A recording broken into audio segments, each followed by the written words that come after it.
speaker. Right. Thank you so much. And I wish to thank the organizing committee of AIOC for giving us an opportunity for presenting this instruction course on cracking the code uveitis made easy, pearls for the general ophthalmologist. Uveitis is a common, sometimes sight-threatening inflammatory ocular condition resulting in an array of heterogeneous clinical entities and varied etiologies. It is commonly misdiagnosed, undertreated, and feared by fellow general practitioners. It will be our endeavor to utilize this instruction course as a stepping stone to educate our fellow ophthalmologists in approaching a patient with uveitis with renewed confidence. The course will focus on simple algorithmic approach of tackling various forms of uveitis, all types of uveitis ranging from a simple anterior uveitis to a fulminant pan uveitis. Examination methods, slit lamp examinations and tests will also be shown to you, how to interpret and how to do them. And we will lay emphasis on clinical photographs, videos, active audience interaction, and our experienced faculty to pass on wide-ranging knowledge and clinical pearls to our colleagues. So starting with the introduction, Dr. Jyotirmay Biswas has been my mentor in uveitis and mentor to so many others who have passed out from Shankar Nethralaya. He is the director of uveitis and ophthalmic pathology at Shankar Nethralaya, Chennai. Just a sec. I'll just share my screen. Can you see my screen, please? Yes, sir. Yes. So, sir has been a director of uveitis and ophthalmic pathology at Shankar Nethralaya, Chennai. He has 470 publications in PubMed Index journals, 65 chapters, and 40 awards to his credit. He is member of the International Uveitis Study Group. So now I welcome Dr. Biswas to please start sharing his screen and illuminate us about immunologicals and biologicals in uveitis.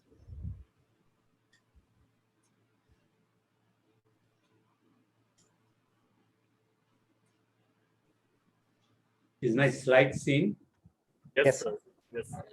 So I'm giving the talk on immunosuppressive agents and biologics in uveitis. The next 10 minutes, I'll talk little basics about it. Immunosuppressive agents, I like to start with the story of a patient which I have encountered 20 years back. This is a 12-year-old boy, had bow and arrow injury on one eye, and that other eye lost vision after 1 month. So I treated with azathioprine and steroid, and the patient got back 6/6 vision in the sympathizing eye. And this was the eye at the presentation with disc edema, secondary retinal detachment. And after treatment with azathioprine and steroid, the vision completely restored. This is not the end of the story. This boy contacted me 20 years after through Facebook that he's doing postdoctoral fellowship in Finland. And I was amazed to see his photograph, which he has sent. And this is such a gratifying for me to save the vision of a child. But this is another patient, 23-year-old patient who had a sarcoid uveitis. I put on mycophenolate mofetil. He came with extensive herpes zoster lesion.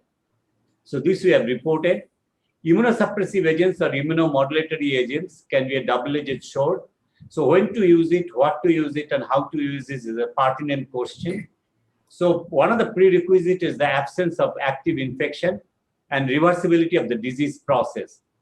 So when I use it, Baser's disease is my top on the list, where I use immunosuppressive agents, even biologics, sympathetic ophthalmia, Vogt-Koyanagi-Harders disease, GI-associated uveitis, where I use quite often methotrexate.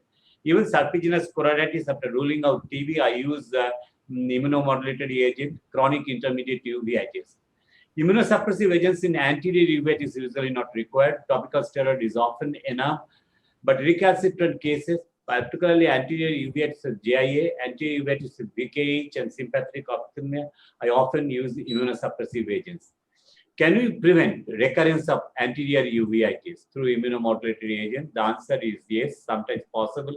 Methotrexate is an option for preventing the recurrence of acute anterior uveitis. I have used for several patients and found this quite gratifying. So earlier immunosuppressive agent was the step 4 in the Kaplan's stepwise approach, but now is in the posterior subtenon oral prednisolone. Immunosuppressive agent is the 3rd step. and vitrectomy is the last step. But I often use immunosuppressive agents as the first step in intermediate uveitis. There are three groups of immunosuppressive agents: antimetabolites, alkylating agents, calcineurin inhibitors. I'm not going into the details of it. Alkylating agent is the most strong. So azathioprine, onset of action is not immediate. It's 3 to 4 weeks time it gets. And what is the very important thing is that you need to monitor the blood count, particularly if it goes below 3,000, particularly 1,500 cubic millimeter, then it's really is a danger sign. Liver function test every 3 to 4 weeks. This is a case in serpiginous choroiditis, which I used immunosuppressive azathioprine and steroid after ruling out TB, and it showed a significant improvement with resolution of lesions, with improvement of vision. What literature says about azathioprine is moderately effective. Side effect occurs approximately 1/4 of the patient within 1 year, but typically reversible. Methotrexate is the cheapest of the drug and is particularly useful in GI-associated uveitis, sarcoid panuveitis, and scleritis. The dose is once a week, orally 10 to 25 milligram. Earlier we used to use lower dosage, but now we are quite sure that it can use up to 25 milligram. Liver function test, total WBC and platelet count once a month is to be done. What literature says of the methotrexate is moderately effective, but takes several months to be required for therapeutic success and not safe for pregnant women. Cyclophosphamide is a strong immunomodulatory agent or immunosuppressive agent. It is used in the granulomatosis with polyangiitis and most potential immunosuppressive agents. So dose is 2 milligram per kilogram of the body weight. 50 milligram tablet is available, 2 tablets per day in the morning. After breakfast, drink at least 2 liters of water, and blood count is quite important in this drug usage. Urine for microscopic blood because it can cause hematuria. And here is the scleritis in Wegener's granulomatosis, that is granulomatosis with polyangiitis, responded well with IV cyclophosphamide.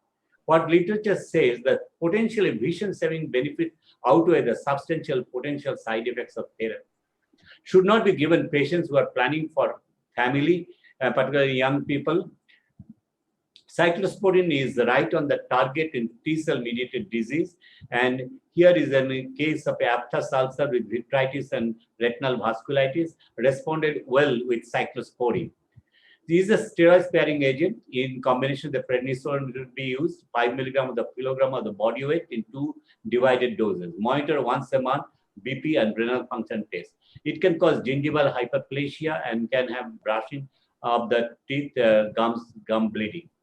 But literature says about cyclosporine is modestly effective and toxicity was more frequent with increasing age. So newer immunosuppressive agents is mycophenolate mofetil. Action is similar to azathioprine.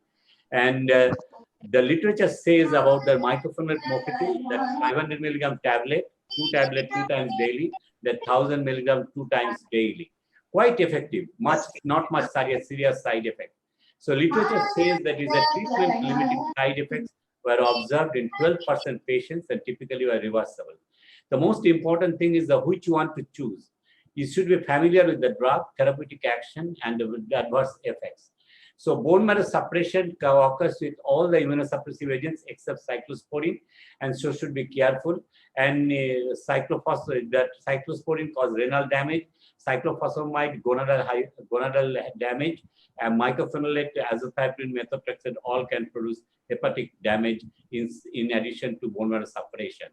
Sometimes we combine 3 immunosuppressive agents, prednisolone, azathioprine, cyclosporine, like in recalcitrant volcanic heart disease, sympathetic ophthalmia. Life-threatening risk, steroid is almost nil, immunosuppressive agents is yes.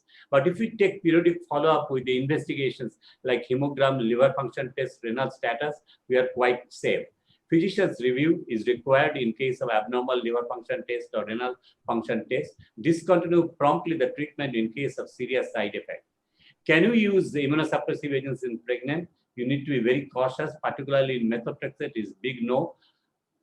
The cost is the methotrexate is the cheapest, followed by cyclophosphamide, azathioprine, cyclosporine. Mycophenolate mofetil is little costly. So what is the future therapy on uveitis? I would like to touch upon the monoclonal antibodies, anti-TNF alpha inhibitors. And this is the infliximab and adalimumab, which I am familiar with. Infliximab is a chimeric monoclonal antibody. It should be given along with methotrexate, and it's 3 doses at least given: first dose or first day, 2 weeks second dose, 6 week third dose. So this is a case of Behçet's disease after infliximab complete resolution of inflammation. Adalimumab is the most preferred drug to me as a human monoclonal antibody. Dose is 40 milligram every 2 weeks. Children 20 milligram every 2 weeks. It's given in the subcutaneous route and it's been found in the randomized control trial that's quite effective. So adalimumab plus methotrexate is often used in the juvenile idiopathic arthritis nowadays, which was a study showed psychomotor trial that this is quite effective. Last is the JAK inhibitor, which is the newer drug. I have not much experience with uveitis, but a Scleritis, I use tofacitinib, which has found to be very good benefit. Long-term outcome of treatment with biologic agents is quite gratifying. Success rate has been found to be 87.2% from a study from Moodfields. Our study, the modest is that 188 cases, 89% cases showed good response. What are the tests we should do before starting biologic? Rule out TB, chest X-ray, quantiferon TB gold test, and hepatitis serology for hepatitis B and C, HIV, total blood count, and liver function test. The cost matters. Infliximab is 17,350, adalimumab is rupees 9,000, tofacitinib 1,700. So immunosuppressive and biologic agents is a new weapon against infectious uveitis, but not without side effects. So if you see a case of Bloch syndrome or Behçet's disease, you should not be afraid. You have got immunosuppressive or biologics to combat with it. Thank you very much.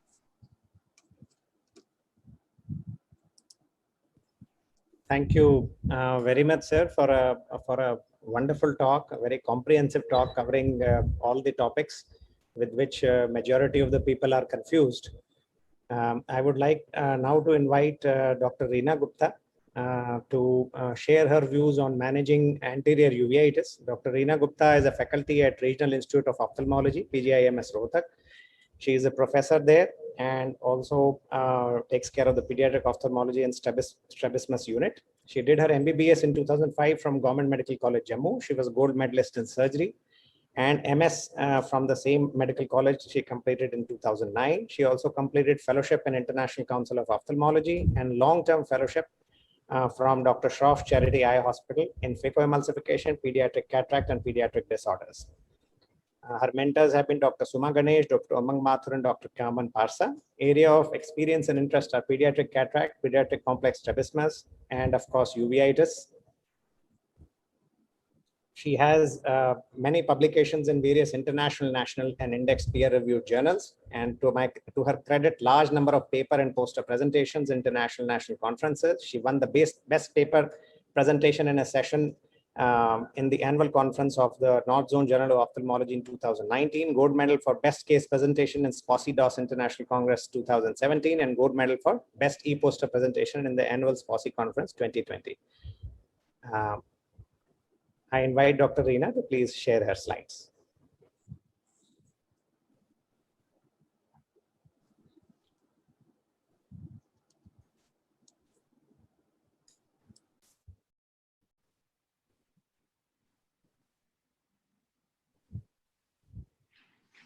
Good evening, everyone. Is my screen visible? Yes. So I'll be discussing anterior uveitis. Anterior uveitis, it consists of around 30 to 70% cases of all uveitis cases. And it may involve inflammation of the iris or the anterior part of the ciliary body or both the structures. Sun Group has classified anterior uveitis on the basis of the duration, course of the disease. It can be acute uveitis, recurrent uveitis with repeated episodes when there are periods of inactivity of at least 3 months duration without treatment, and chronic uveitis, in which the relapses occurs in less than 3 months after discontinuing the treatment.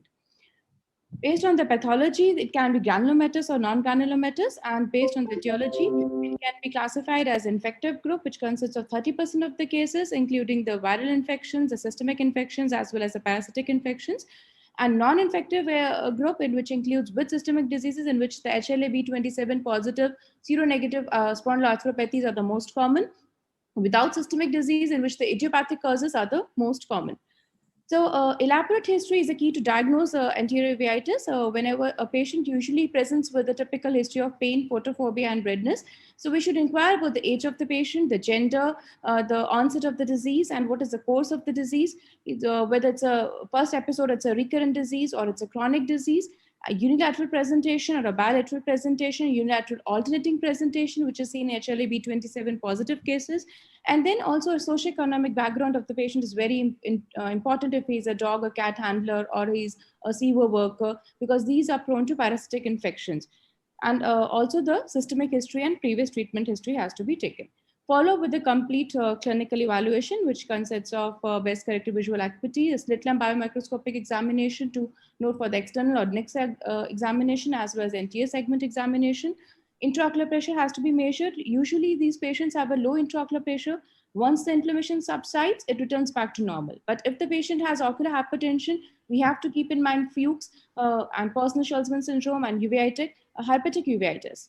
Then a detailed fundus examination to rule out any presence of any vitreous cells, or to rule out posterior uveitis and intermediate uveitis. Presence of circumcorneal congestion is seen, and there are cases like Fuchs in which patient usually presents with a white eye. Look for corneal edema, and if there is any signs of keratouveitis, corneal sensations have to be tested to rule out herpetic uveitis. KPs, they help in the classification of the disease, like small and medium-sized KPs in the inferior part is usually seen in non-granulomatous uveitis, and large mutton fat KPs are they are typical of granulomatous uveitis. A discrete stellate type of KPs are present in Fuchs uveitis, and also they tell us about the disease activity. Like active disease, the fresh KPs are small, they're rounded, and they have elevated margins, whereas old KPs are pigmented and they have these crenated margins. And next is the anterior chamber. The depth of the chamber has to be measured centrally as well as peripherally with the slit beam of 1 × 1 millimeters in size. We look for the signs of inflammation. Grading has to be done to note the severity of the disease as well as the response to treatment. Hypopyon is a typical presentation of patients with Behçet's disease, where you see a shifting hypopyon, or patients with HLA-B27 positive cases, or herpetic uveitis. In iris, look for the color of the iris, if there's presence of any edema, or the iris atrophy, which indicates herpetic uveitis, or diffuse atrophy with heterochromia is typical of Fuchs. And also look for nodules too, which are present in granulomatous uveitis. Note for the size of the pupil, the presence of focal synechiae, which are seen in acute cases, or diffuse synechiae, seclusive pupil with iris Bombay formation, or if there are exudates in the pupillary area. And then followed by anterior vitreous examination and a fundus examination. Also, chronic uveitis patients may present with posterior subcapsular or band-shaped keratopathy. So at the end of the clinical evaluation, we can classify the disease into granulomatous or non-granulomatous, acute or chronic, and also look for systemic signs to look for any systemic disease if it is associated. Like bamboo spine is there, and patients with children, if he has arthritis, which is associated. So moving on to the investigations, there are a list of investigations, but not all these investigations have to be asked.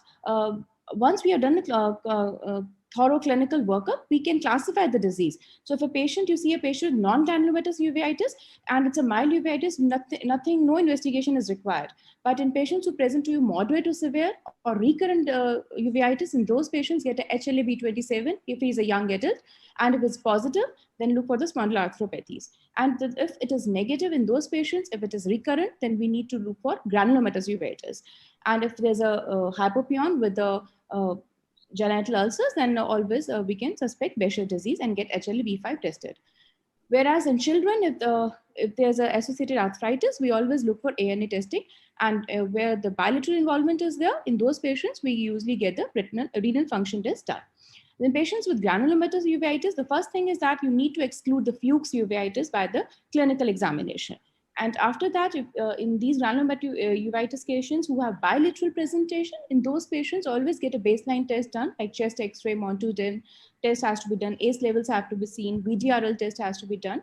And then if the patient has any associated subcutaneous nodules or breathlessness, we test specifically for sarcoidosis. And if the patient is a HIV positive patient or is alcoholic or he has any recent exposure, we have tuberculosis in mind. In those patients, we can get gold quantiferon test done and to treat the patient, diagnose the patient by doing specific tests for tuberculosis, and you can refer him to an infectious specialist as well. Patients can also be classified on the basis of the severity of the disease. Like if it's acute uveitis, you have in mind spondyloarthropathies, HLA-B27 positive, Behçet's disease, and idiopathic causes. If it's a moderate presentation, in those patients, we take into consideration the collagen vascular disorders as well as the systemic causes. And for chronic cases, we JIA and Fuchs uveitis are the differentials. Coming to the treatment part, all the non-infective patients, the mainstay of treatment are the topical corticosteroids, which have to be given intensively for 2 days. And after that, they can be tapered over a few weeks. We can give cycloplegics to relieve the spasm and the pain. And also, we can add on NSAIDs. The role of immunosuppressives in anterior uveitis has already been covered by Sir. There's a role in patients with JIA and VKH who present with recurrent anterior uveitis. And for the infective causes, we need to treat the infection, and that helps in the resolution of the inflammation. So surgical intervention is needed in patients who are complicated by uveitis, like patients who have presence of ERM or cataract is there, or secondary glaucoma is there, or there's a cystoid macular edema, and all these complications need to be treated surgically. So how to evaluate a case of anterior uveitis? Elaborate history, clinical examination has to be done, on the basis of which you can classify the patients. And once the classification is done, then specific investigations can be advised to make a diagnosis, and the patients can be treated accordingly. Thank you so much. Thank you very much, Dr. Reena, for a comprehensive guidance on how to manage anterior uveitis. And I think it was a long topic and was covered very nicely. I would like to invite Dr. Partho. Can you please, have you stopped sharing your screen, Dr. Reena? Yeah, I've stopped sharing my screen.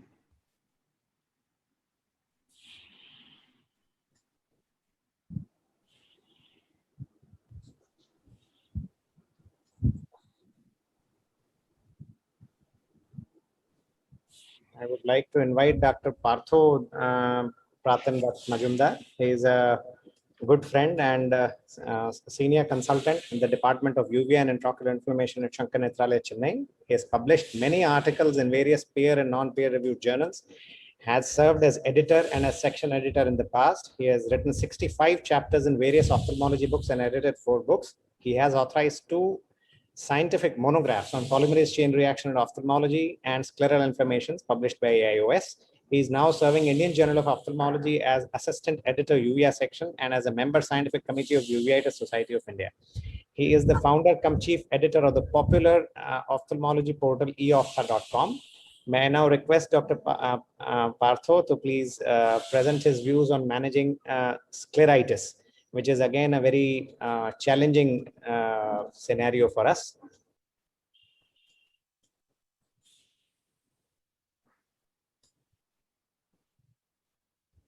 Thanks, Dr. Chekitaan, for inviting me to this wonderful instruction course. Good evening, friends. So I'll be talking on decoding the enigma of scleritis.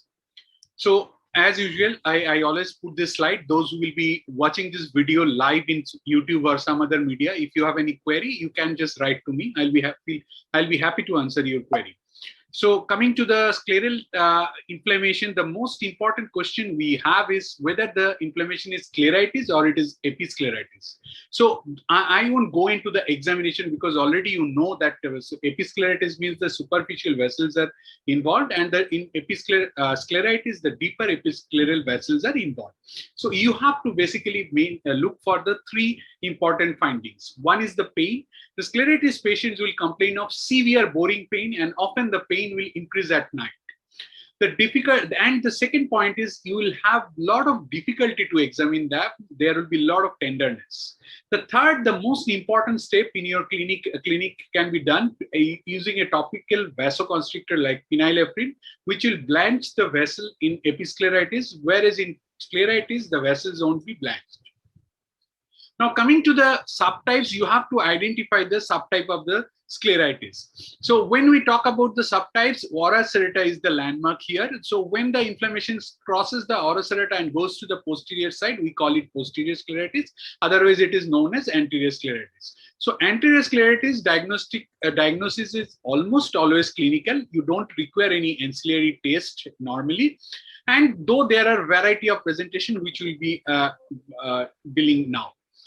The posterior scleritis, on the other hand, it has less obvious clinical signs and often requires imaging to reach the diagnosis.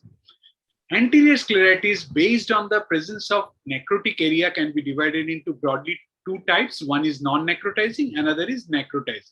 The non-necrotizing can be diffuse and can be nodular. The diffuse can be diffuse is the most common variety of scleritis and often associated with anterior uveitis. The nodular variety, often it presents with a painless nodule. Sometimes it can be very painful. So we, in our study in Shankar Nethralaya of more than 100 patients of nodular scleritis, we found that TB is the most common cause in these patients, and followed by the rheumatoid arthritis. So next time when you look at scleral nodule which is not responding to your immune modulatory treatment, think about tuberculosis. And even if it is non-infectious cause, the nodular scleritis is known to respond very slowly to the treatment. So you have to give them relatively longer anti-inflammatory treatment. Coming to the necrotizing variety, there are two types, with inflammation and without inflammation. Sometimes it's very difficult to distinguish between them. The with inflammation actually basically characterized by the avascular area of localized scleral edema, and you can see the edges of the inflammations are more inflamed than the center. Now, without inflammation, it has minimal or nil congestion. Sometimes they can present with the absence of pain, and these are basically seen in long-standing rheumatoid arthritis. But as now we have a lot of disease-modifying drugs for treating the rheumatoid arthritis, we are very rarely encounter this kind of conditions. Coming to the posterior scleritis, it is one of the most underdiagnosed but treatable conditions in ophthalmology. It's very difficult to diagnose it because it has a protein presenting manifestation, and sometimes we see the patients with posterior scleritis, but we don't consider the clinical entity. So the diagnosis is often missed because we don't consider the posterior scleritis. So it can present as a mass, which sometimes we can think as a oncological entity or as a tumor.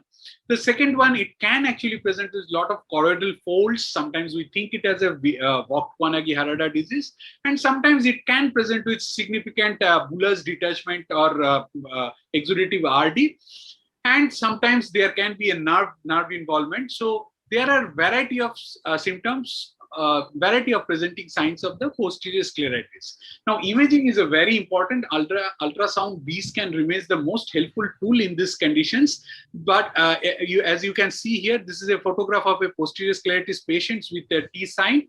But you must remember that T sign is not mandatory for the diagnosis of posterior scleritis. It can occur even with the T sign.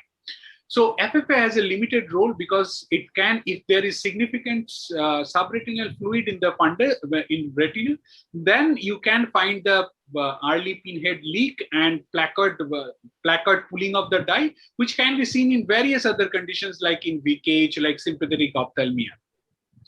Now, one thing you have to understand is the systemic association. Normally, the 50% of the patients can have underlying systemic disorder.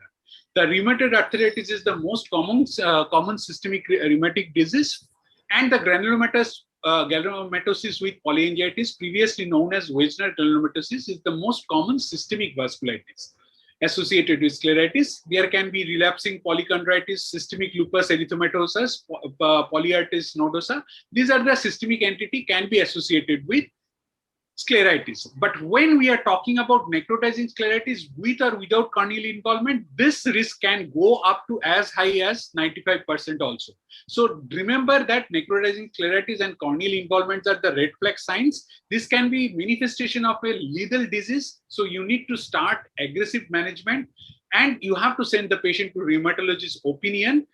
Treating early can save the life of these patients. So you have to take a proper history, like you have to take history of surgery or trauma to rule out the infectious scleritis. You have to take the joint pain, joint stiffness, note their symmetry, what kind of duration they are presenting with, whether they are related to any activity. You have to take the history of the drug, because some patients will be taking biphosphonate, which is notorious agent to cause scleral inflammation. So these are very in history you have to take, and you have to look for the systemic sign like butterfly rashes. You have to look for the deformities like in rheumatoid arthritis. Look for the necrotic digits in systemic vasculitis, and the depressed nasal bridge, which can be seen in Wegener granulomatosis because of the destruction of the cartilage. Now, the laboratory investigation, normally we perform the rheumatoid arthritis antinuclear antibody, and in necrotizing scleritis, we go for the UNCUS. But you have to remember that no single test is diagnostic or specific. There is no standard of battery of investigation. You have to take the help of history, clinical signs, and systemic sign, and then only you can go for the laboratory signs. I'm sorry for the typo. So you have, for example, if you have a patient with photosensitivity, diffuse scleritis, and butterfly rashes, then you can advise the patients with antinuclear antibody as dsDNA. So suspect infectious scleritis, if you are seeing this kind of patient like scleritis associated with visible pass point, scleritis associated with hypopion, scleritis with conjunctival necrosis or ulcer, and scleritis not responding to therapy. Any scleritis not responding to conventional therapy, you should think of.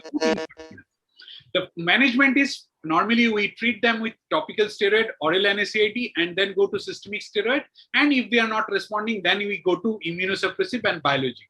But if it is a case of necrotizing scleritis, the first line treatment should be the immunosuppressive and biologic. So not in necrotizing scleritis, always send the patient to a rheumatologist, but tell him that how serious is the ocular involvement and what kind of therapy you want. If you need a urgent aggressive therapy, you have to tell this to clearly to your rheumatologist so that he can start the therapy in your patient. Just to conclude, you have to remember that the systemic rheumatic disease is very important in scleritis, so you have to rule it out. Corneal involvement and necrosis are the red flag signs. Laboratory tests should be ordered based on the clinical findings and history. Enquiry for the systemic sign and looking for them are very helpful. Rapid and effective treatment can save not only the eye, but also life of the patients. Aggressive therapy is must for patients with necrotizing scleritis. Thank you. Thank you for patient hearing. Thank you so much, dear Partho. I think that was that mnemonic was out of E of Tha, isn't it? So that was really well covered, very comprehensively covered. And scleritis is often misdiagnosed as episcleritis also in our clinical situations when we see slips coming from outside, and sometimes undertreated, leading to scleral thinning and issues. So thank you so much for sharing your thoughts on that. I would like to invite Dr. Manisha now to tell us how to manage intermediate uveitis. Dr. Manisha was my senior during fellowship at Shankar Nethralaya, Chennai, where she did her Vitreoretina fellowship from. She is head of Vitreoretina and Clinical Research Department at Dr. Shroff Charity Eye Hospital, New Delhi. She is secretary of the Uveitis Society of India and also joint secretary of the Vitreoretina Society of India. She has more than 100 peer-reviewed publications and special interest in ocular tuberculosis. May I invite Dr. Manisha to please share her screen.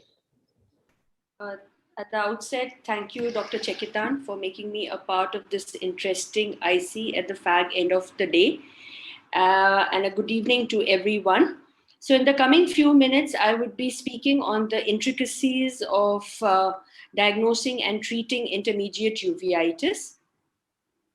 So as we all know that basically, if we see the anatomical classification, it is classified into anterior, intermediate, posterior, and panuveitis.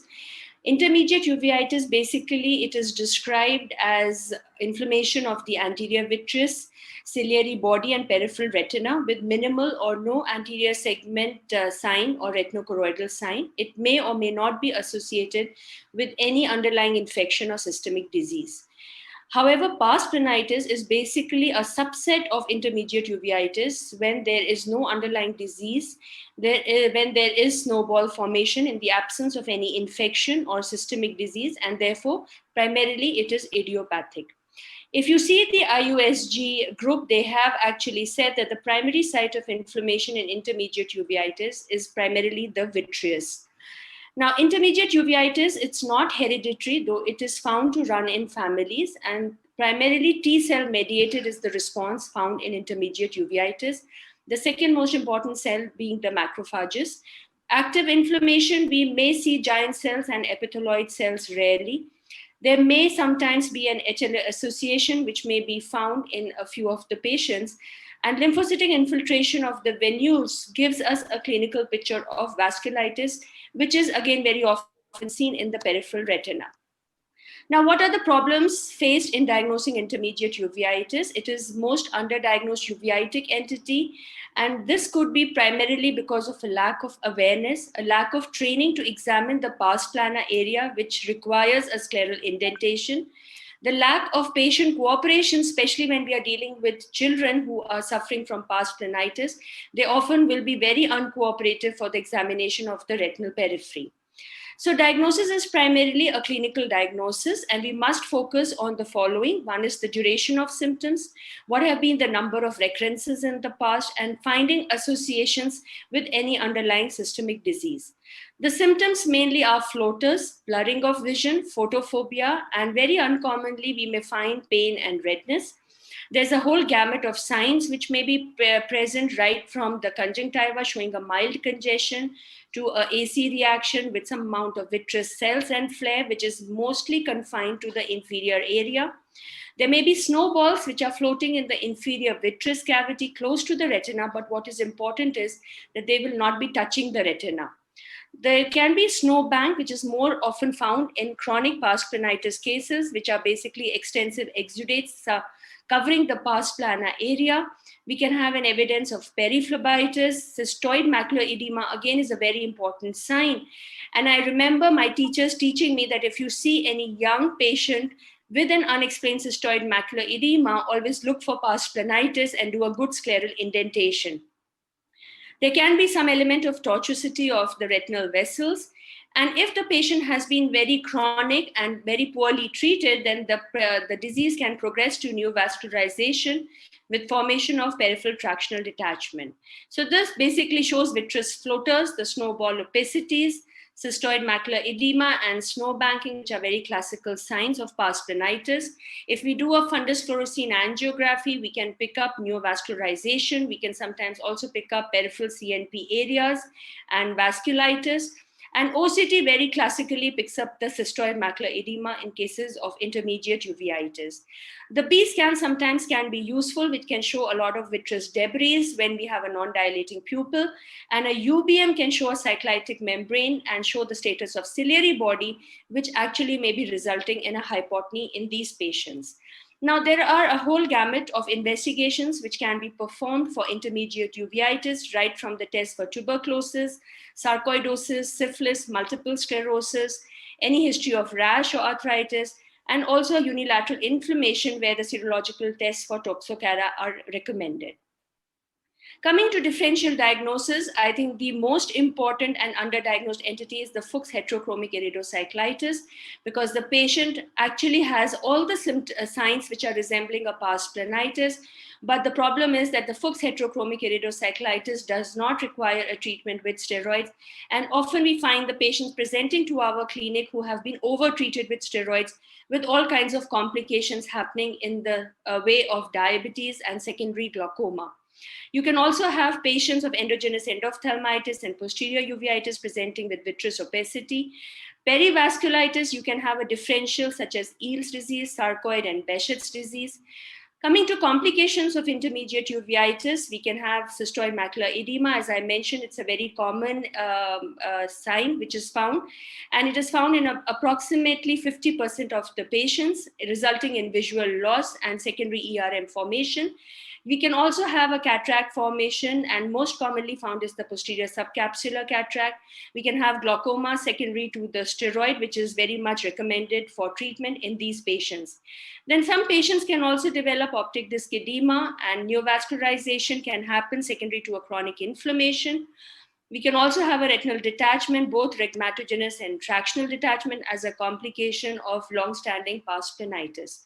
Coming to the treatment, we can have the medical treatment in the form of corticosteroids, which do remain the mainstay of treatment. If it is a systemic for bilateral involvement or a unilateral not improving with periocular steroids, then we have to opt for oral steroids. While we have various options available, such as a posterior subtenon tricot injection, an IVTA, and the safest being the Ozurdex, which is very much used these days. And if you have a patient which is in a very severe state, then even IVMP can be given, but it is very rarely required. If the patient is requiring, has been on a very chronic treatment with steroids with a poor response, we can also resort to immunosuppressive agents. And the most commonly used are the azathioprine, methotrexate, mycophenolate, mefetil is useful for treating chronic CME, though the expense is a little higher for the patient. We can also resort to using T-cell inhibitors, and biological response modifiers also can be used, like infliximab, as JB sir just mentioned. But the administration very much has to be co-managed by a rheumatologist. So topical steroids and cycloplegics, they often are required in these patients because very often these patients will have a spillover anterior uveitis. Very rarely, a surgical intervention may be required, such as a cryopexy to ablate the capillary non-perfusion areas and to treat the neovascularization in the peripheral retina. Laser photocoagulation, again, has the same role to play. We can give anti-VEGF injections to counter the neovascularization inside the eye. And vitrectomy is something which is reserved for tractional retinal detachment or for a rhegmatogenous detachment. Now, problems in the management of these patients basically are, these are young patients who have very relapsing and a remitting nature of inflammation, leading to very chronic situation and with significant complications.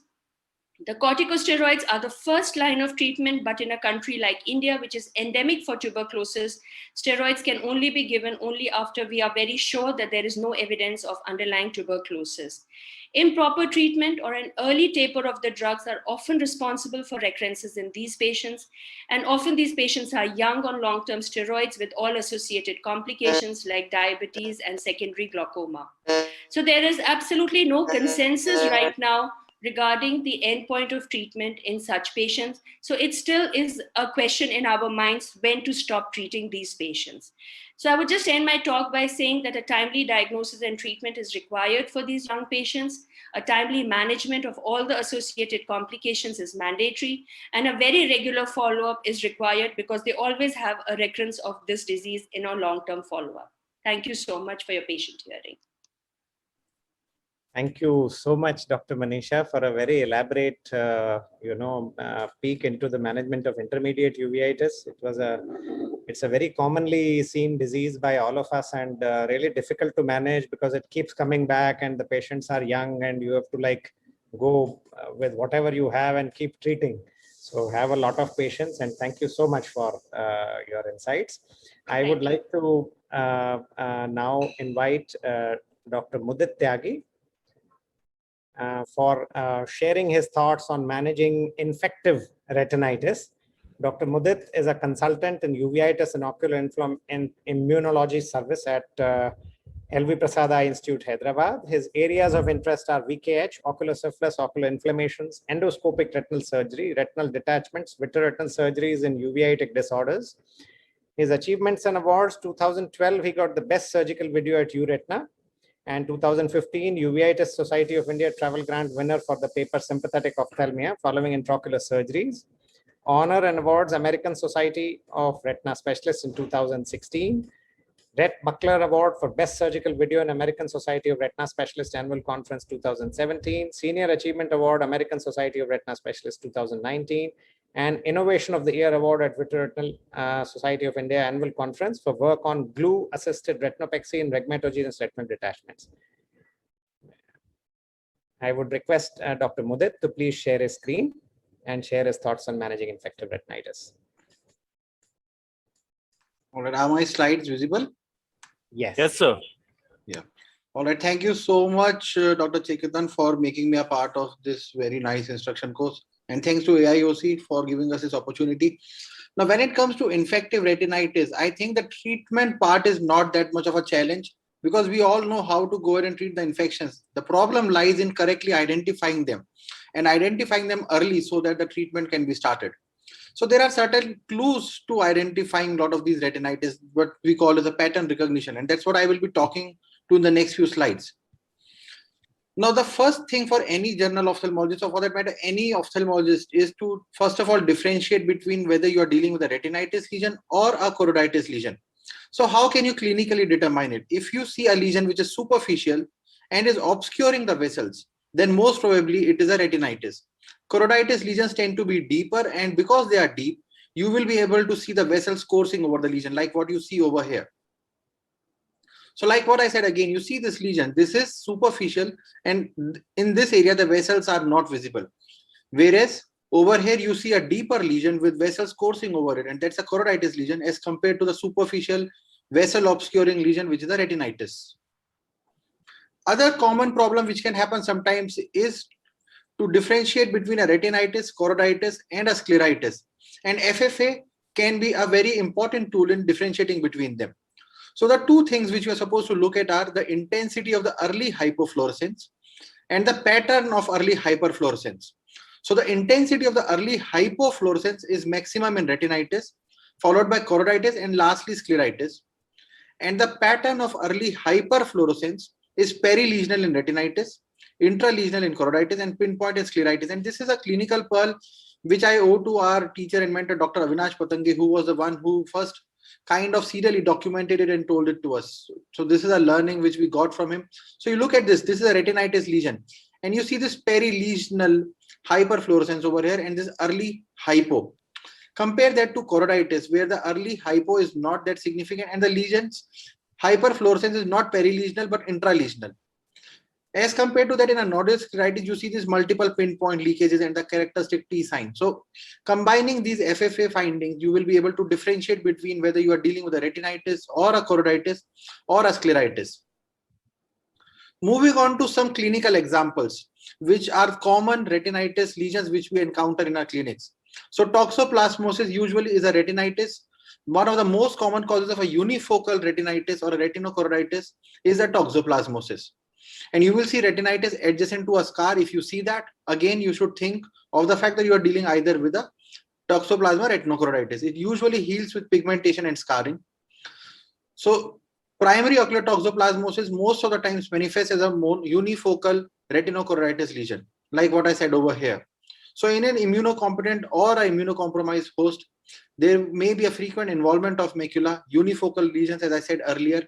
There is no consistent direction of spread, and there is associated significant inflammatory response in vitreous. So this is another case where you see this lesion which is next to a scar, a unifocal retinochoroiditis adjacent to a healed old scar. Again, this is a clue to the fact that you are dealing with a toxoplasma retinochoroiditis. CMV retinitis, on the other hand, presents with multiple hemorrhages, peripheral retinitis, areas of central clearing, arteriolar sheathing. So if you see a patient who is immunocompromised, either because of the fact that he is HIV positive or because they are on a long-term immunosuppression for any disease, and you see these multiple retinitis lesions, one of your differentials becomes the fact that you are dealing with a CMV retinitis. Another point to remember is that because these patients are immunocompromised, there will be a minimal AC reaction, as well as the fact that there will not be vitritis which is commensurate to the retinitis which you are seeing underlying. So CMV retinitis can present with its characteristic patterns. Like I said, there will be absence or minimal vitritis.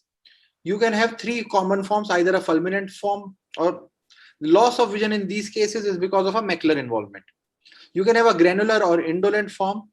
And in these cases, subsequently, there's a risk of a detachment which can occur because of the ischemia and necrosis which occurs, and multiple breaks which can occur in periphery.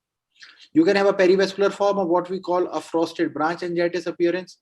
And remember, frosted branch angiitis can also be seen apart from CMV retinitis in idiopathic disease, Behçet's, sarcoidosis, lymphoma, leukemias, and rarely SLE. Rarest is a mixed form. Post-fever retinitis, your patient will give a history of past episodes of fever, usually occurs in immunocompetent hosts. There is a frequent involvement of macula or the disc. Acute retinal necrosis, another different form of retinitis, which can happen in immunocompetent host as well. You may see a moderate anterior segment reaction, but remember, sometimes you may see a dense vitritis. So the presence of a dense vitritis, two of the most common differentials are either in acute retinal necrosis or a toxoplasmosis. And this is a characteristic ARN lesion where you see these multiple retinitis lesions in the periphery with peripheral occlusive arthritis and signs of vasculitis.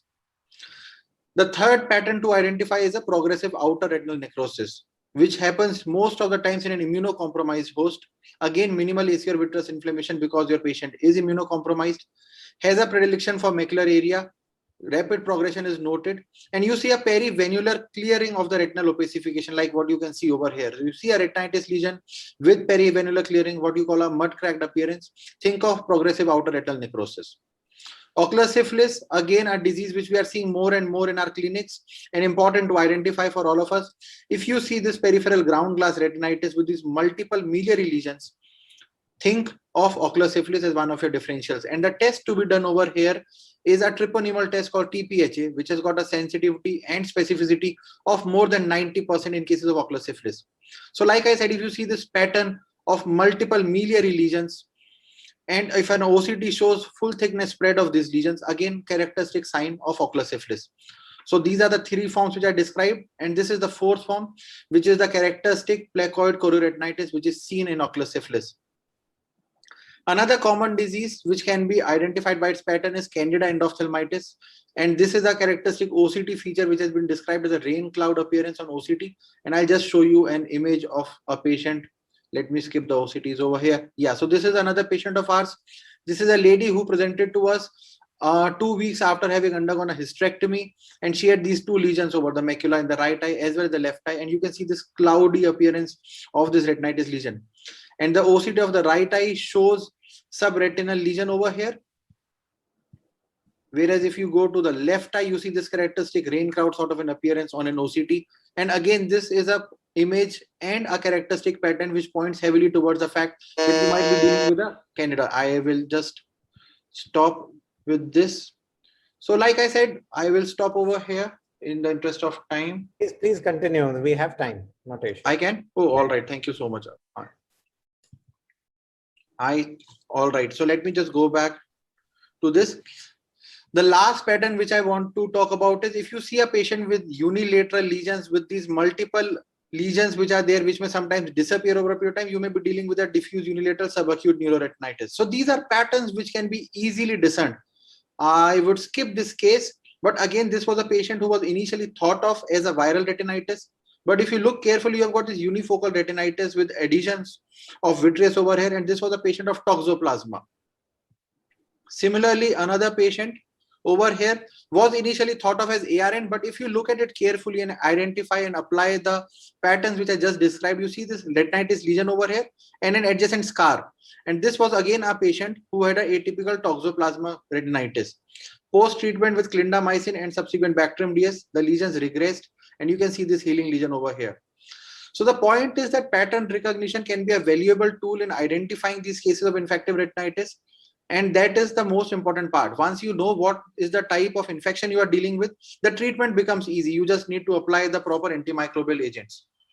And with that, I will stop my presentation. Thank you so much for this. Thank you so much, Mudit. I think it was very exhaustive, and that beautiful description of how to differentiate a retinitis from a choroiditis to scleritis was really nice. And you shared a plethora of images, some really beautiful ones on the wide angle system. So thank you. It was a treasure of cases. Thank you so much.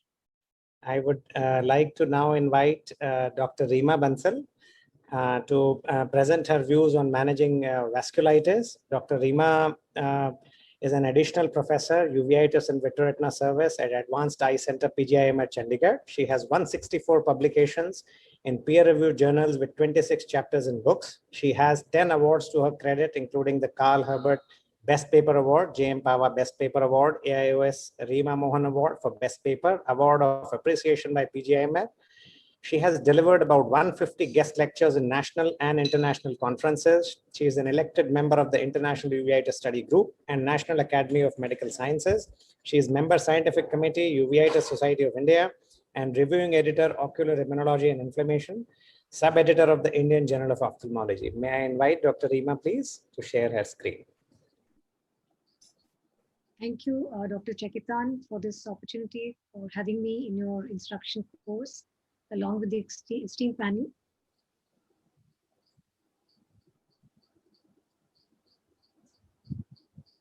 So I'll be talking on managing retinal vasculitis. So we have an obvious presentation like this where we don't have a diagnostic challenge at all. So we have a very clear-cut case of very active bilateral retinal vasculitis. Now we have another case where we have patient presenting with blurred vision in both the eyes. All that you can see is hazy media and vitritis in the left eye much more than the right eye. So beyond the clinical clues, we don't have much to be able to make a diagnosis unless we do a fluorescein angiography where it shows not only the retinal leakage, but it also shows the kind of vessels that are involved. We have another patient who just presents with floaters and nothing much to add clinical, no cells in the AC, probably few cells in the vitreous, but not sure of what's going on. If you see the fundus absolutely normal, unless you do a fluorescein, which shows there is active leakage in both the eyes, all quadrants, and the phone type of leakage points towards Behçet's vasculitis. So by now, the role of fluorescein is very clear. It's mandatory in retinal vasculitis, and I would say it's not optional. So when we see a patient with retinal vasculitis after seeing the clinical examination and doing the fluorescein, we need to know whether we're dealing with infectious or non-infectious etiology, whether it is the arteries which are inflamed, or whether it's phlebitis, or it is both, whether you have an associated retinitis or choroiditis, because it will narrow down your differentials, whether you have accompanying cystoid macular edema, or you may have vasculitis without CME. Now, when we have vasculitis with CME, they respond very well, very dramatically to oral steroids, or if it is unilateral, Ozurdex is a good option after you rule out an infectious etiology. We may have just a patient with cells in the AC, but dilated fundus is absolutely important because you may find some clues, and here you see some kind of sheathing of vessel along the upper temporal arcade with a prominent perivascular choroiditis patch pointing towards a possible tubercular etiology. Now let's look at this patient who presents with vitreous hemorrhage in the left eye. I would say never ignore the normal looking eye when you're sitting as an uveitis specialist. Even as a comprehensive ophthalmologist, very important to see the fellow eye, because it can have some kind of neovascularization or fibrovascular proliferation in the extreme periphery, which is not obvious on clinical examination. And of course, you confirm it with a fluorescein. Now, this is another patient who presents with left eye vitreous hemorrhage, and for obvious reasons, this patient needs a vitrectomy in the left eye. So just before taking up a vitrectomy, we just thought of doing an angiogram, and we found lots of new vessels in the disc and elsewhere in the left eye, along with subhyaloid bleed. And right eye, as looked clinically obvious, posterior pole was absolutely normal because there was nothing on the clinical examination, but the fluorescein revealed a large new vessel in the upper temporal periphery, lower nasal, and upper nasal. So this patient had ischemic sequelae in the right eye, which apparently looked very normal. So obviously we took up this patient for a vitrectomy and endolaser in the left eye, and this was the result after surgery in the left eye. The right eye we took up for scatter laser photocoagulation, and this is how the patient was doing after 5 years with 6/6 vision. So just to recap, the left eye fluorescein at baseline showed these changes, which could be reversed with a good laser and vitrectomy at 5 years. Fluorescein of the right eye showed these extensive neovascular and CNP areas, and everything reversed with good laser at 5 years, and we could prevent the ischemic sequelae. You may have sometimes just the exudation presenting as the only predominant finding, and you might just ignore the sheathing of the vessels in the periphery when we see so much of exudation and we think of some vascular phenomenon obviously going on. The OCT shows hard exudates, intraretinal fluid, but what next? As I said, fluorescein. And fluorescein just gives you the diagnosis. You have arterial aneurysms, and here you have a diagnosis of idiopathic retinal vasculitis, aneurysms, and neuroretinitis. A young patient presenting with sudden bilateral loss of vision, you can see extensive attenuation of the vessels, both the arteries and the veins, cotton wool spots all over, hemorrhages perivascular. Now, fluorescein shows absolute non-perfusion, more in the left eye than the right eye. Now, these are the cases which need a lot of investigations for autoimmune etiology, collagen vascular disorders, immunocompromised status. But these are the eyes which need to be treated faster than to investigate, because by the time we wait for the investigations, it might be too late. So I would advise, because these eyes have a tendency to go into rubiosis iritis, and it's better to treat these patients when we see them clinically rather than calling back with a list of investigations before it's too late. A very classical presentation of retinal vasculitis in the right eye, a young male presenting with this, and you can jump to a diagnosis etiology of TB or sarcoid, but don't forget the mimicles. These are the cases which, rather than treating with steroids, it's important to investigate faster, opposite to the previous case which I showed you, because this patient, when we subjected him to the routine labs that we do, Montauk CT chest and TPHA, he was found to be reactive for TPHA. And when we asked him the history, he had history of multiple partners. And on examination, he was found to have lesions on the tongue and on the genitalia. So these are the patients who, rather than treating with steroids, need penicillin. Otherwise, they end up with a catastrophe. So the ancillary tests that are required for retinal vasculitis is OCT to look for CNE. And as I said, fluorescein is the most important, and I would say autofluorescence and ICGA practically do not have any role unless there is a choroidal involvement. Fluorescein gives you not only the pattern recognition, and it also tells you about how much activity is going on and helps you in monitoring these patients which just show leakage on fluorescein and do not offer you much clinical clues. Laboratory tests, as I said, these are the conventional to rule out infectious etiologies, and then targeted labs depending upon the clinical presentation and the systemic history. So coming to the treatment of retinal vasculitis, no doubt it's important to treat the active inflammation, the active vasculitis, but it's equally important to prevent the ischemic sequelae, because we don't want to land up in this situation where you have an extensive inoperable fractional retinal detachment leading to blindness. So thank you very much, and thank you, Chekitaan, once again for this opportunity. Thank you so much, ma'am, for a very comprehensive, pictographic insight into how we should manage vasculitis cases, which we see very commonly, especially in our country, especially when TB and these infective diseases are predominant. I would just like to share my screen now. I would like to invite our next speaker, Dr. Chekitaan Singh, for his talk on posterior uveitis. Dr. Chekitaan is presently the Medical Director and Head of Cataract and Refractive and Retina Service at Ishwa Center, Rohtak. He did his DNB and subsequently his fellowship in Research in Clinical with Retina Fellowship in 2005 to 2008 from the prestigious Shankar Nethralaya, Chennai. He completed his advanced phaco training from Joseph Eye Hospital, Tamil Nadu. He completed his FRCS in 2009. And he did his cataract and refractive surgery under the mentorship of Dr. Prema Padmanabhan and Dr. Srinivas Rao. He finished his refractive surgery training from Udupi in 2016. He has more than 25 publications in peer-reviewed journals, and he has presented more than 60 scientific papers at the national and international conferences. He has more than 15 years of experience, and he had the opportunity to train with stalwarts in vitro retina and uvea during his fellowship, like Dr. Tarun Sharma, Dr. Pramod Bhende, and Dr. Vishwas, and Dr. Lingam Gopal. So Dr. Chekitaan for his talk on posterior uveitis.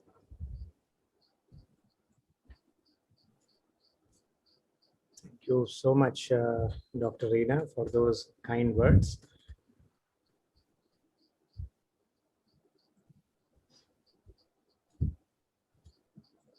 Stop share. Can you see my slides? No, I think you have to stop share.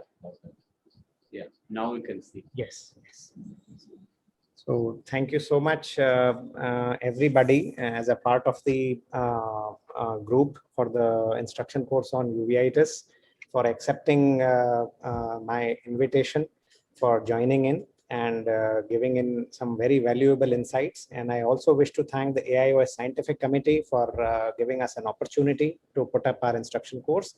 I would like to just give a few suggestions on managing posterior uveitis.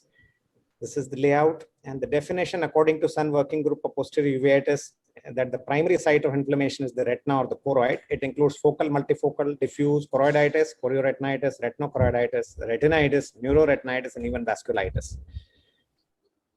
And in terms of approach to a patient with posterior uveitis, you should take a careful history. Examination includes best corrected visual acuity, pupillary examination, especially in areas in cases where the lesion is close to the optic nerve. Slit lamp examination to grade the AC cells, flares, KPs, iris nodules, and also look for vitreous cells. Fundus examination to tell us about vitritis, color, size, site, depth, and number of lesions, old lesions, activity of lesions, involvement of the vessels, and finally, depressed examination to see the pars plana. Ancillary investigations include angiography, autofluorescence, ICG, OCT, ultrasound B scan, and AC tab wherever a PCR is required. Tailored lab investigations, internist review, treatment, and follow-up. Following are the infective and the non-infective causes of posterior uveitis, starting with sharing my cases. 20-year-old male, complaint of blurred vision left eye in 1 week and in the right eye since 1 year. Systemic history was not remarkable. There was history of tuberculosis in father 7 to 8 years ago. Best corrected visual acuity in the right eye was 6/18 parts, in the left eye was 6/6. Slit lamp examination in the left eye showed occasional AC cells, 1+ flare and 2+ vitreous cells. And you could see in the right eye, there were healed choroiditis lesions involving the macula, and subsequently seen that they were completely healed on fundus autofluorescence and active choroiditis patch along the superior arcade marching towards the macula, which was subsequently confirmed on fluorescein angiography and fundus autofluorescence, which is showing a very active choroiditis there. Investigations were remarkable for an increased ESR and a positive Mentu test. Everything else was normal. So we diagnosed it as presumed tuberculous subgenus like choroiditis and did physician review for starting ATT. And under the cover of ATT, we gave IV-MP, IV methylprednisolone 1 gram per day for 3 days with systemic steroids after that with gradual tapering. And after the second week of this happening, you can see that the lesion after giving all this is also still marching towards the fovea. So at that point of time, we added a posterior subtenian tricort injection. And 3 weeks post all these things, IV-MP, posterior subtenian tricort, systemic steroids, ATT, you can see that the lesion is still going towards still threatening the fovea. So at this point of time, I gathered courage and decided to give a second course of IV methylprednisolone, 3 doses for 3 days, 1 gram per day. And to my respite, the lesion started healing. You can see on fundus autofluorescence also, this was before and this is now. These darker edges of autofluorescence suggest that the lesion is healing, and especially the one towards the fovea. 4 weeks post, we also added immunosuppression since this was a very aggressive disease. So we added methotrexate, and you can see that majority of the lesions healed after addition of methotrexate and use of steroids. But certain few edges were still there which were active. And you can see this on fundus autofluorescence, that this area is active compared to the other areas which we see. And 3 months post addition of methotrexate and continuation of steroids, you can see that the lesion is completely healed, which is also confirmed on fundus autofluorescence. And this patient has had 4 years follow-up with me and has 2 or 3 mild recurrences in between, but is maintaining a remission now for since many years. And you can see that the lesions are completely healed. Case 2 is a 28-year-old male, complains of decreased vision and pain in left eye since 1 week. No systemic history. Best corrected visual acuity, left eye 3/60, and left eye showing AC cells 2+, flare 1+, and vitreous cells 1+.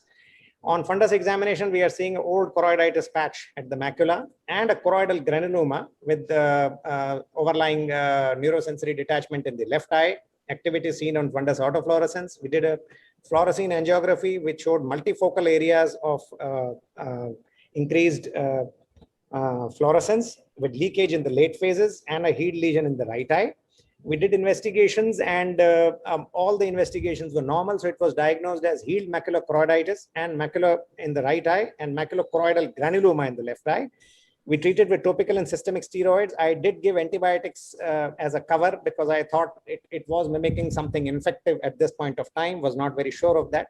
1 week post-treatment, the visual acuity improved to around 6/24, and you can see that the lesion is healing both on color fundus and fundus autofluorescence. 2 weeks post-treatment, the visual acuity further improved to 6/12 parts, and you can see that the lesion is responding very well to treatment. 6 weeks follow-up, the best corrected visual acuity improved to 6/6 parts. The patient was delighted, but he came back to us 12 weeks later with a drop in visual acuity to 6/36, and we were able to see active inflammation right at the fovea, which was confirmed by a fluorescein angiography, which showed a hot disk and 2 active areas.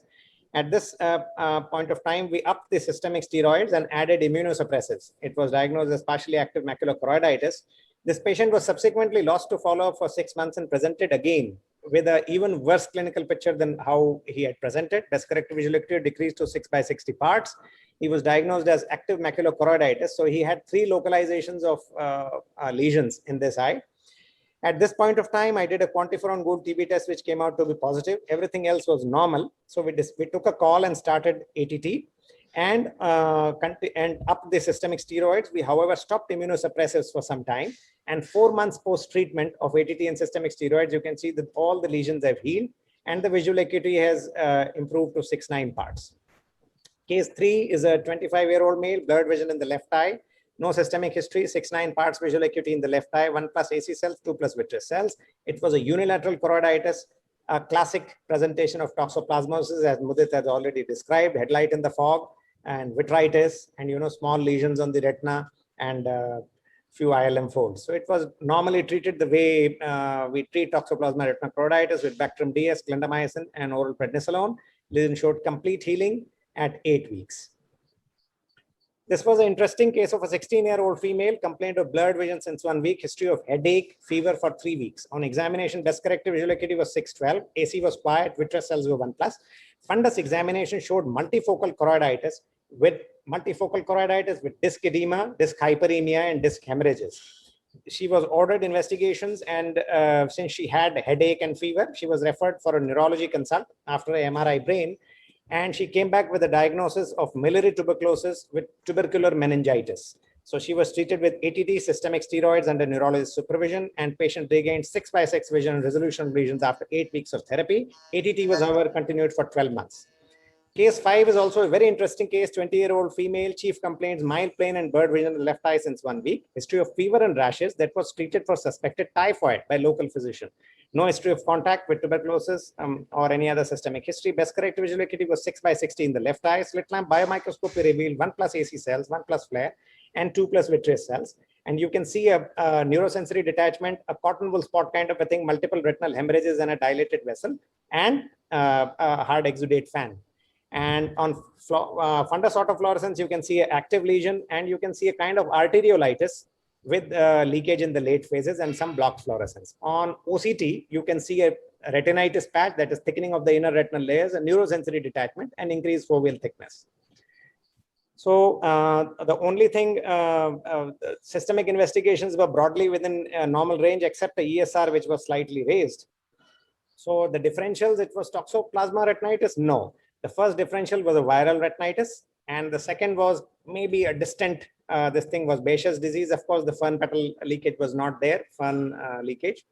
So we took a call of viral retinitis and started antiviral therapy with tablet acifir, 800 milligram 5 times a day for 3 weeks. Systemic steroids were added a few days later. Topical steroids and cycloplegics were also used. 5 days, 10 days, and 15 days post-treatment, you can see that the macular edema is decreasing, and even the retinitis size is decreasing, and the foveal thickness is reducing. At 3 weeks follow-ups, the visual acuity improved to 6/12, and you can see that the foveal thickness is returning to normal. The lesions are healing. At 12 weeks, she improved to 6/6, was a delighted patient, and slit lamp and AC and fundus was absolutely quiet. And you can see that apart from a little bit of thinning on the OCT, everything is normal. Case 6 is the last case. A 50-year-old Asian female presented a mild pain, decreased vision in the right eye since 2 weeks. Best corrected visual acuity was 6/12 in the right eye and 6/6 in the left eye. Pupil exam revealed a mild RAPD in the right eye. Fundus examination only showed disc edema and a few hard exudates along the temporal margin. Left eye was unremarkable. A fluorescein angiography revealed a hot disc and a few hyperfluorescent lesions. Lab workup, MRI of brain were normal. She was diagnosed neuroretinitis in the right eye. Treatment was advised to gradually taper and stop oral steroid, which she was already on when she presented to us. As the vision was good, we did not decide to give IVMP or anything at this point of time. Follow-up surprise, she presented 10 days later with severe pain in both the eyes. Best corrected visual acuity had dropped to 6/18 in the left eye and 6/12 in the right eye. Fundus examination showed multifocal areas of neurosensory detachment. Fluorescein angiography revealed multiple multifocal areas of pinpoint leakage and pinpoint hyperfluorescence and leakage in the late phases and pooling of dye. On ultrasound B scan, we could see diffuse choroidal thickness. Of course, T sign was absent. She was diagnosed as bilateral posterior scleritis. Treatment was IV methylprednisolone, 1 gram per day for 3 days, oral prednisolone thereafter. Liver function test was also ordered to plan addition of immunosuppression. She showed complete improvement in vision, pain, and resolution of fundus changes in 4 weeks post-treatment. So if we have a case of, just to sum up, posterior uveitis, see whether it is non-infective or infective. If it is infective, then you do organism targeted therapy, followed by 3 days to 3 weeks later by starting of oral steroids, if that helps in resolution. If it is non-infective, we start with steroids alone if it is a mild to moderate disease. And if it is a known disease which recurs, or if it is a very severe disease, we start straight away with steroids and immunosuppressives. Special attention has to be given to systemic features, optic nerve head involvement, and immunocompromise. Thank you so much for your patient hearing.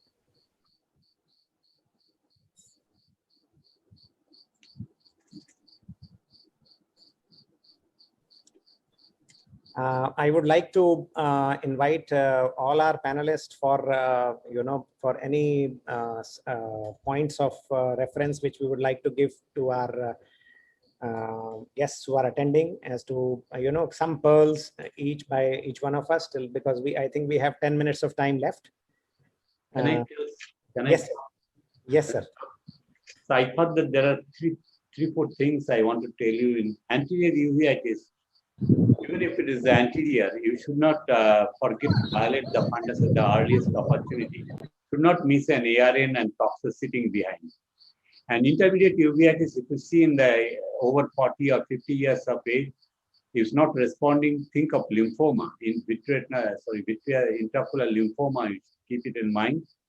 In case of posterior uveitis, one of the important things is that multiple CSR, you should not miss it, because the treatment is exactly in the opposite direction. And in any case of choroiditis, when the patient goes healed up, also give an Amsler chart to him so that he can detect that recurrence of uveitis of choroidal neovascular membrane, particularly choroidal neovascular membrane that can rob the vision, and it's often silent. And you should do an OCT in case of any suspicion of choroidal neovascular. Don't get really hesitant to do an OCT. And these are the few points I thought that I will talk to you, and as a kind of my experience. Thank you so much, sir. Sir, how has been your experience of adalimumab in Behçet's disease? Because I have a few patients who are on that. But excellent, excellent. This works very good. This is the drug of my choice. Earlier, I used to put the cyclosporine plus azathioprine combination. Right. Now I put the patients on adalimumab straight away. Sir, how frequently do you dose it, sir, in Behçet's disease? Behçet's disease every 2 weeks, 40 milligram. Every 2 weeks, initially loading dose 80 milligram. And then PRN after 4 to 6 weeks, 4 to 6 doses PRN. That as and when it's responding. It responds very well. And if it's not going to that one, you might switch over to infliximab, which is a little costly, and get admission for intervention. So do you continue systemic steroids and immunosuppression also very along with low doses and doing it off? Right. You patient can be on adalimumab alone after few months. Sure. Dr. Reema, please. Yeah, to continue with what Sir said, perfectly agree with the key points Sir has given. And adalimumab, yes, wonderful drug. And we have more experience in GIA because it responds very well and does quite good for a few weeks, I would say, initial few months. And then, it may start coming back, but then it's okay. You keep on increasing the interval between the 2 doses, and the patients do very well. Ma'am, you are using the drug by Zydus, I think the one Indian company which making that one, or the original molecule? Yeah, actually it depends upon the prices. Original. Sorry? Yeah, I think original molecule is not available in India. Okay. We are using the biosimilar. Yes, Exemptia. Yes, exactly. Yeah, exemption. Yes. Dr. Partho. Any? Yes, yes, Dr. Chekitaan. Yeah, No, any no, results nothing, for all nothing of us? specific. Yeah, I use actually biological in two conditions. One is necrotizing scleritis, another is base disease. So, Yes, sir. and just another thing is the necrotizing scleritis. It can respond once you think that it's not an infective one. You can always try with the cyclophosphamide flask. It responds very well. You need not go for biologics really. If it is an adult and not a family, not have completed family, you can give endoxan cyclophosphamide, which is a very good drug, relatively less costly, before switching over to rituximab or other biologic agents. So, I actually, after this site study, I feel little scared because the cyclophosphamide is the only immunosuppressive which had showed to have the definite carcinogenic potential in these patients. Yeah. So nowadays I have stopped. I don't prescribe in young patients because of their reproductive age group. I don't prescribe at all. And the other patients, I try to avoid cyclophosphamide nowadays. I prefer biological in such JAK patients. inhibitor could be a good choice, but you should be careful about the reactivation of herpes. Dr. Mudit? The same. Our use of biologics is at this point of time more limited to, like what Dr. Rima said, JIA and Behçet's. But it's more for JIA, and it's shown very good result in a lot of these cases. I mean, the problem is that the cases which we see of JIA are the ones, by the time they come to us, it's already too late. We already start seeing signs of bend-shaped keratopathy and chronic inflammation sequelae. But patients who have been started on biologics in time, they come back with absolutely pristine, clear corneas over a period of time. So I think they work wonderfully well in JIA. Another point I want to add is that in case of posterior uveitis or pan-uveitis, when it doesn't fit with any of the pictures, do a test for syphilis, because syphilis is a one-time disease. You can treat it, and is such a treatable disease that you can always win over the disease. So its response to intravascular penicillin injection so well. So you would recommend TPHA to be done rather than Yes. VDRL? Because if you're doing VDRL, I don't believe that much of it, right? Except for progression of the, except how is the disease is responding. Yeah, if I can add CT, VDRL has only got a sensitivity of around 70% for syphilis. And we actually have made that mistake. In one of our first cases, we were initially not even thinking of syphilis because our VDRL had come negative. And that was a learning. And only after that, we burnt our fingers and we realized that it was syphilis actually. Though finally the patient did end up having a 20/20 vision, but till the time we diagnosed, we were in a total dilemma. And we did not think of syphilis because we were thinking that VDRL is negative. It's later when we went back to the literature, we realized that VDRL only has a sensitivity of around 70%. TPHA is a much more sensitive and specific test. And VDRL can be used to monitor the response to treatment. A 1/4 reduction in the titers of VDRL is an indicator of a clinical cure in case of ocular syphilis. But to diagnose it, I believe that the best test which should be done, and that is now called a reverse testing method, where you initially do a TPHA or a treponemal test, and you use a non-treponemal one like VDRL only for monitoring the response to treatment. Okay. But for the audience, I would just like to tell that as far as CDC guideline, it's always better to do one treponemal and one non-treponemal test. Yeah. So always do both VDRL and TPHA. I think it will be better.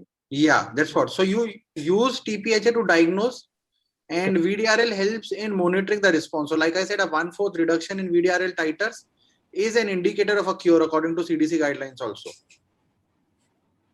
Dr. Manisha, your inputs, please. Is Dr. Manisha with us? I think Dr. Manisha has left. Okay, I think, yeah, she posted a message actually. Yes, she said thank you to everyone. Dr. Veena, anything you would like to add?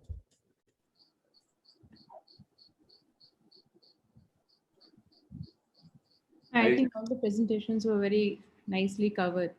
It was a great experience. I just want to tell you that one of the diseases you should not miss is the endogenous endophthalmitis. Don't take is the pan-uveitis. When you don't see glow, red glow, pan-uveitis, rule out endogenous endophthalmitis. Take a good history and do a tap if necessary. to rule out an infective etiology. I'll make one point.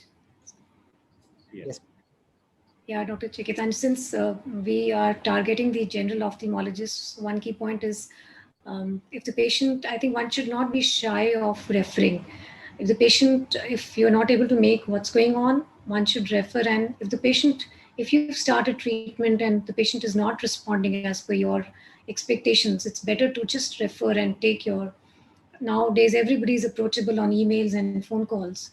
So I think it's just, you can sit in your clinic, they can be sitting in the clinic and giving up a call to an expert and timely referring the patient. That is the advantage of, being digital and well connected these days.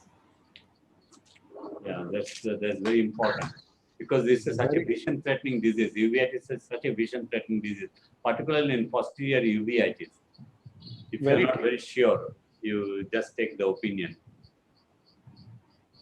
Even in the beginning of my practice, I have taken a few opinions from Dr. JB. So he has saved my day.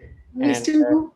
We still Sir has got such an excellent, by looking at photographs, he can tell, this looks like this. And most of the time it comes out to be that. So we owe, I owe all my uveitis knowledge to him. Absolutely, 100%. So, whenever we can't find out the cause, search for the causes, search for Dr. JB.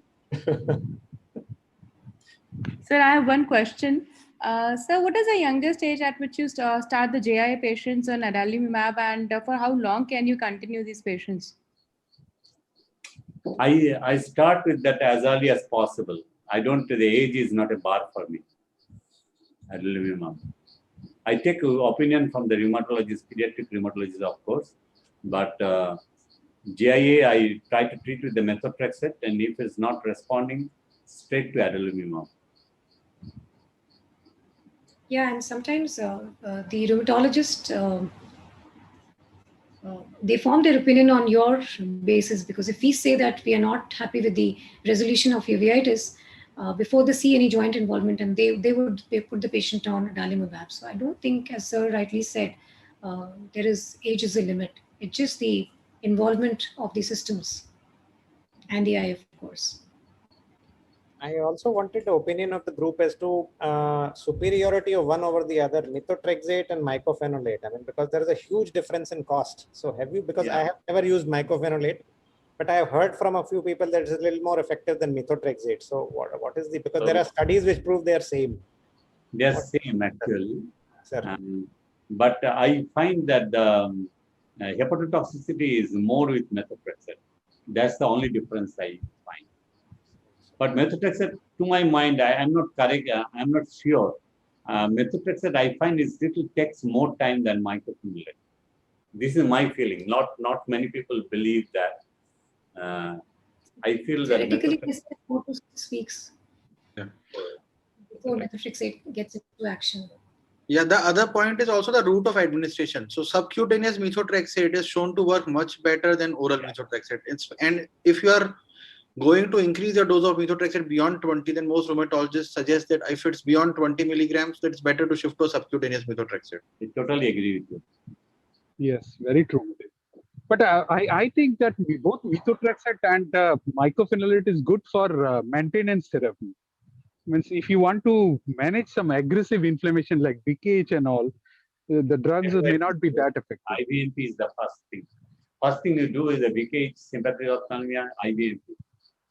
Bang on the target. This you have to really be aggressive in the treatment. Otherwise, it will go to the chronic phase with glaucoma and recurrence and all these cataract.